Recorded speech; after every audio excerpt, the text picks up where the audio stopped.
I had a customer on Friday. Actually, on Friday, he perfectly said what we were trying to accomplish. Okay. He said he felt like he was eating at home in a home cooked meal, prepared in love, Hmm. but presented in such a wonderful way. That he said, like, he presented like he felt like he was attending in a higher end restaurant, and but with the feel of like, hey, I'm sitting here at home with people that loves what they're doing. How did you start it? How did you start first? I guess, is that preparing for friends, relatives, family, neighbors? I guess at what point did you say, hey, like, and I understand you and I talked where you're at today, but how did you get to that point? We started with where we just cook for some of our friends. We'll invite them for dinner at our house, just to host dinners. And then we would do festivals.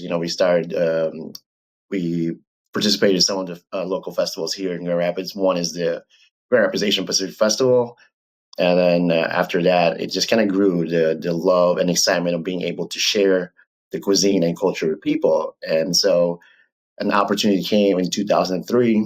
My friend at the restaurant was looking for partners or people to just kind of help him have a space. And then so I decided to say like, hey, I'm going to do it with my wife and alongside with some of our friends.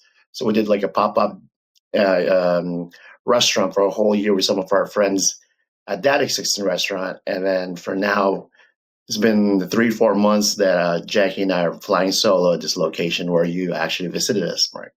Diving into that, what kind of challenges did you face in that first year that maybe you didn't expect, right? You're sort of just preparing food and sourcing ingredients, but, what type of challenges did you face doing that?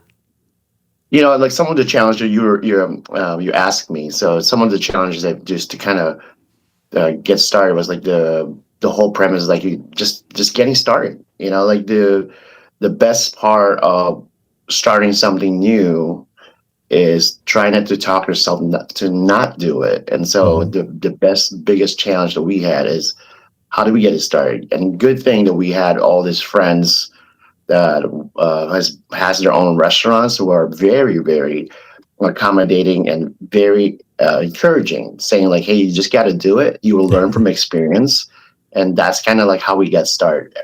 No, I know firsthand, obviously, when I get to areas I haven't been in a lot of times, bigger cities, right? I'm in a very rural area here. Um, but I might pull up the Google and I do a quick search and see if by chance there's any Filipino food nearby, right?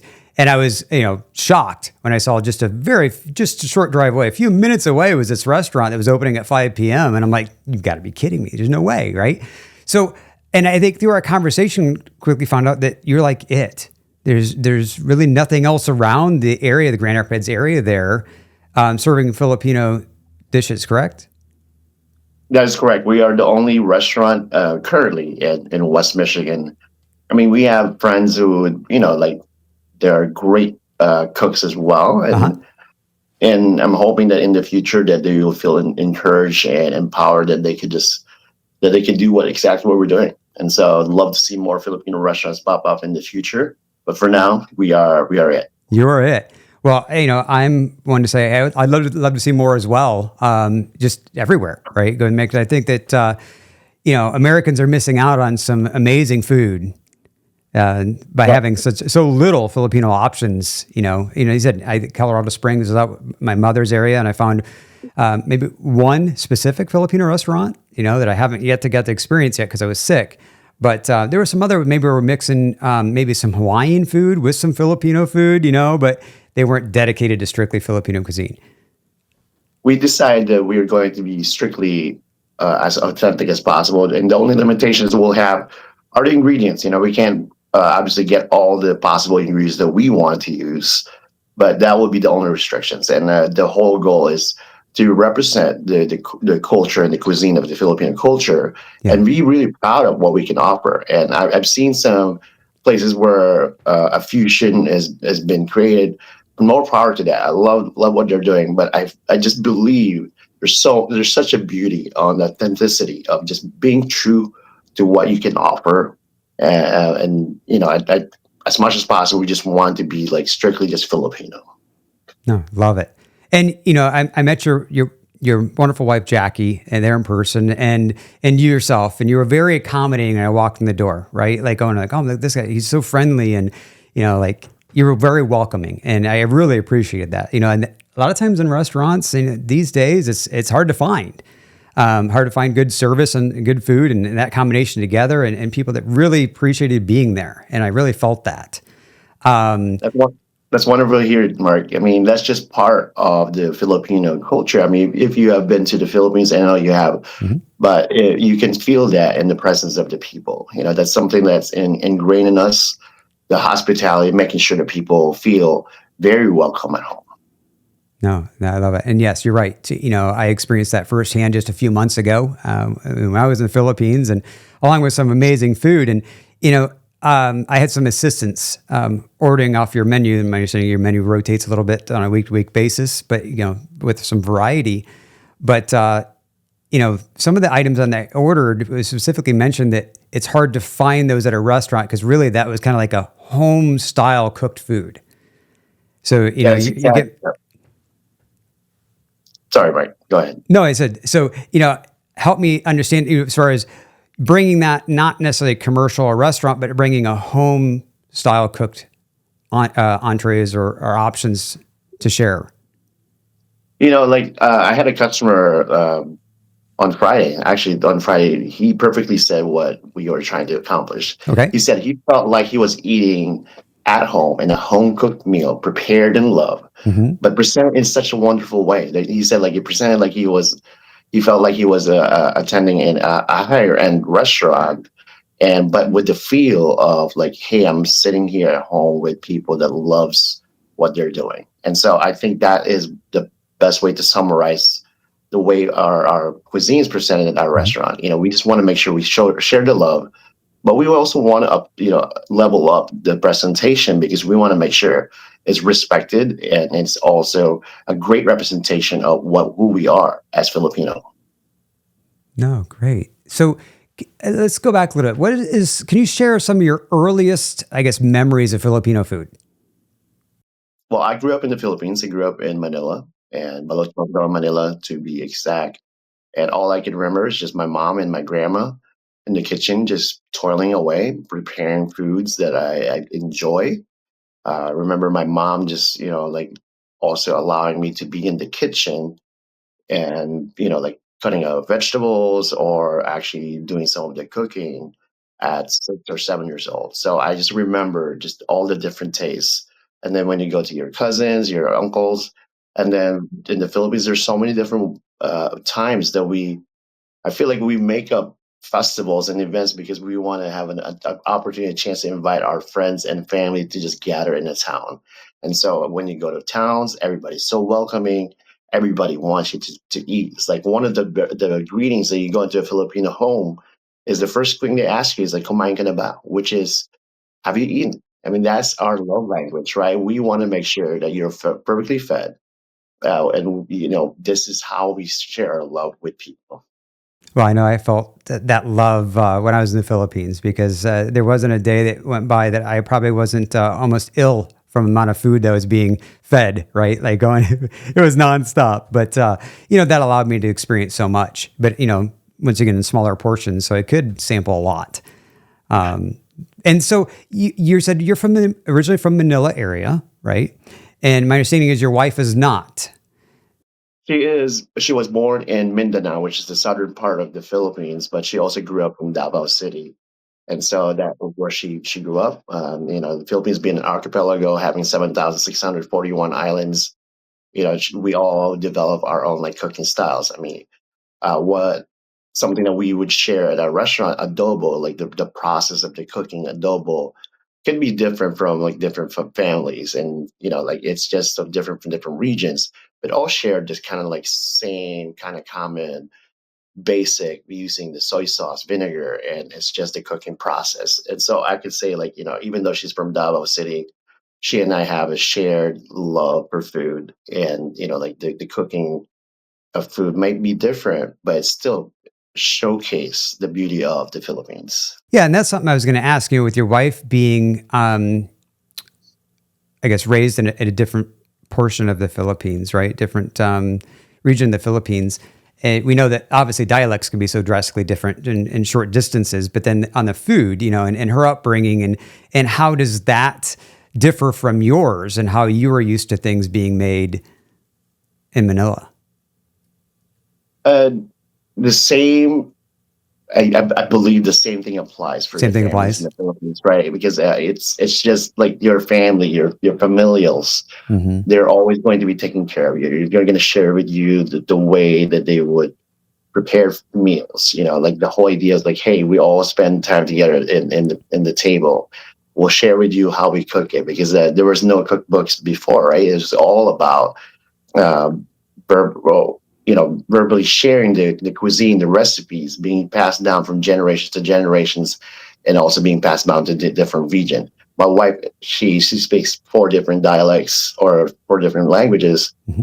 and so for that, I am so proud of her that she's able to just communicate with me in Tagalog, and she knows that like the way we do it in Tagalog can be similar to Davao City as well. And so it's such a beautiful thing when everything kind of comes together and culminates into this like beautiful cuisine that's presented in front of you. No, that's really cool. And you said as far as the cuisine, you mentioned vinegar you mentioned soy sauce, right?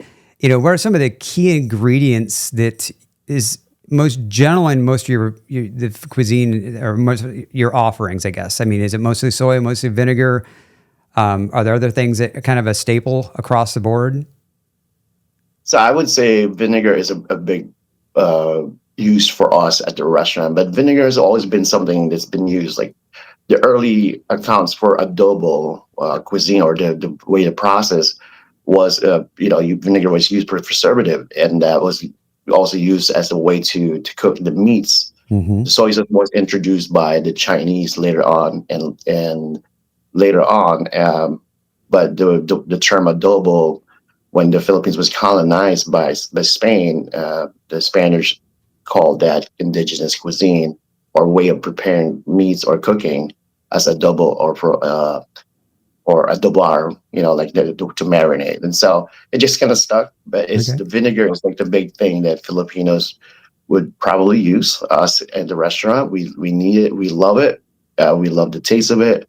We love things that are sour, like sinigang, but things like that is always is something that we do.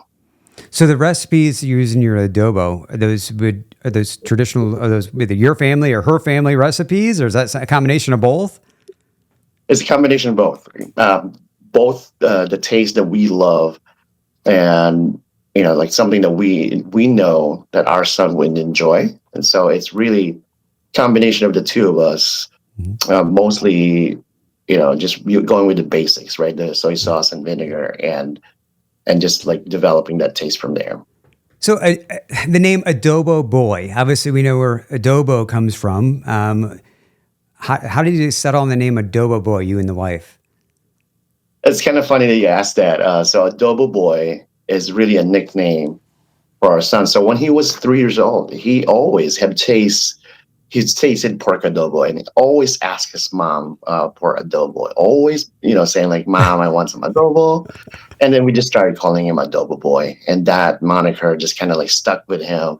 And then we would always said like, "Hey, if we ever open up a restaurant or something food related in the future, or any business in the future, that we would call it Adobo Boy." And we just love that name because it represents us, but Yeah. also represents what we're doing for our son Red.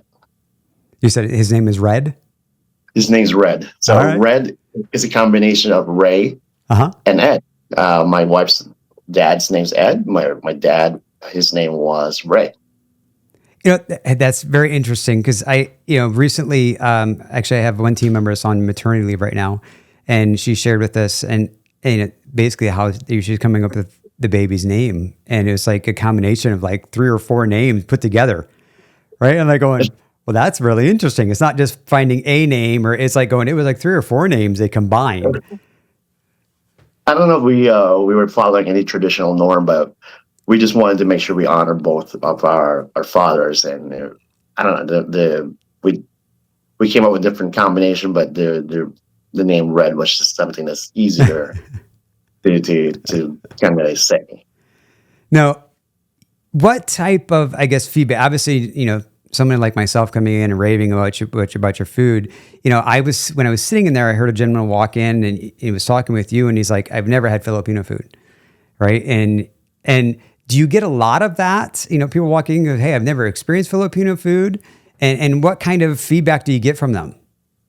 We do experience a lot of people saying that this is their first time being at a restaurant, not just a restaurant, or being exposed in Filipino cuisine altogether, and that really excites me because I have this pride, or just not pride, more like like in the excitement, and because for the love of being able to share our culture. And so the feedback after they've tasted the food, and I would check on them just to make sure they're doing okay. Most of the time they would say, like, this is a food that they've never tasted before and it's wonderful. And when they say that, it gives me so much joy, because it gives me so much joy that my wife, she works so hard to make those food, and when people are appreciative of it, and really honestly, when because I want to make sure it's true and honest, and they would say, like, no, no, we're not kidding, we're so honest that your food is amazing. We never realized Filipino food to be like this. We want to try more. And so that for me is the best feedback and best compliment. When they say, we want to try more. Hi, I'm Mark Thomas, founder and CEO of Current Tech Solutions and Cyber Guardians. We know business owners like you want to focus on growing your company, not worrying about IT problems or security threats. That's where we come in. Our team uses AI to protect your business from cyber risks and keep everything running smoothly. If you're ready for peace of mind and a stronger future, reach out to us today. Let's secure and elevate your business together.